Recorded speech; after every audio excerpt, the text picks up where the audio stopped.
عمران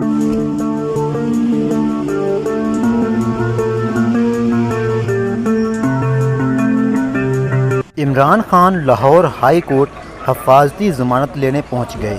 عمران خان وہ شخص ہے جس نے 50 سال پاکستان کی خدمت کی، لیکن آج پاکستان میں اس کی جان کو خطرہ ہے۔ آپ کی اہلیہ کے خلاف ایک کیمپین شروع ہو گئی ہے، فردوس عاشق عوان بھی مختلف ٹی وی چینلز کے اوپر ان کے خلاف الزامات لگا رہی ہیں، علیم خان نے بھی ایک انٹرویو دیا ہے، کیا کہیں گے؟ اتنے سنگین نوعیت کے الزامات لگا رہے ہیں، آپ کے قریبی ساتھی تھے، علیم خان نے تو آپ کا واٹس ایپ جو پیغام ہے وہ بھی ٹی وی پر پڑھ کے سنا دیا۔ کتنا انسان گر سکتا ہے، میں ہمیشہ حیرت ہوتی ہے لوگ کتنا نیچے گر سکتے ہیں۔ اگر کوئی ایماندار اور آئین پاکستان کی حفاظت کرنے والا سیاسی لیڈر ہے تو وہ عمران خان ہے، جو 160 کیس اپنے ملک کے اندر رہتے ہوئے بھگت رہا ہے۔